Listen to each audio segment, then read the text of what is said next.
Narito ang QRT Quick Response Team dito sa headquarters ng Antipolo Police na siyang may hawak ngayon sa kaso ng pagpatay sa isang lalaki na dahil umano sa hazing. Nakilala na po ang biktima, isa siyang law student mula sa San Beda College. Positibong kinilala ng kanyang mga kamag-anak ang biktima na si Marvin Reglos, 25 taong gulang.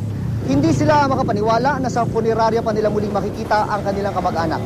Base sa inisyal na investigasyon ng Antipolo Police, nasawi ang biktima sa initiation rites umano ng Lambda Rho Beta Fraternity na ginawa sa isang private resort dito sa Antipolo City nung linggo. Sabi ng mga investigador, positibong kinilala ng gwardiya ng resort ang dalawang arestadong suspect. May 18 hanggang 20 suspect para ang pinaghahanap ng mga pulis. Ngayong gabi ay inaasahang darating sa punerarya dito sa Antipolo mula sa probinsya ng Isabela ang ama ng biktima para kunin ang mga labi ng kanyang anak. At sa puntong ito, makakausap po natin si Senior Inspector Ronald Zamora, ang hepe ng Investigation Section ng Antipolo Police. Unang-una po sir, kumusta na po yung mga hawak ninyong suspect? Sila po ba'y nakasuhan na? A case of murder in relation to Republic 8049 anti-hazing law is already filed at the City Prosecutor of Antipolo City. Murder po ang ibig po sabihin non-bailable po ito sir? Opo. Wala pong piyesa po ang murder. Gaano po ba kalakas ang inyong hawak na ebidensya? Ilan po ang inyong mga hawak na testigo sa ngayon? Meron po kaming 3 witnesses na actually present and nakakita po nila ang pangyayari at nagbigay na po sila ng statement at ito po ay submitted na sa Fiscal's Office. Nakita po nila ang pangyayari, meaning mula po nang gawin yung initiation rites hanggang sa ilabas po ang biktima mula sa nasabing resort?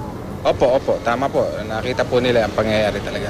Alright, mayroon pa po tayong sinasabi na 18 hanggang 20 suspect na pinaghahanap. Unang-una, paano po yung mga hakbangin para sila'y makilala? At pangalawa, paano po sila maaaresto?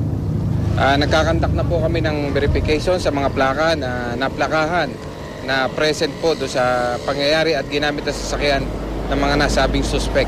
Naplakahan po yung mga kanilang mga sasakyan doon sa resort? Opo. Alright.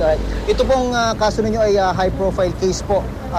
Kayo po ba'y nakakaramdam na ng mga pressure mula sa mga kabrad nito mga suspect na inyong pinaghahanap sir? Meron na po kaming nararamdaman pressure pero sana po wag na muna natin pag-usapan yan. Pero meron pa? Meron pong bahagya po kaming nararamdaman. Alright. Lastly po sir, nasa inyo po ang pagkakataon. Baka meron po kayong panawagan o masasabi kung sakaling nanonood yung mga suspect 18 hanggang 2 po ba ito yung pinaghahanap sir? Sa mga nakadisgrasya po kay Marvin Reglos, sumuko na lang po kayo at hindi po kayo tatantanan ng batas. Alright, maraming salamat po. Yan po si Senior Inspector Ronald Zamora, ang hepe ng Investigation Section ng Antipolo Police.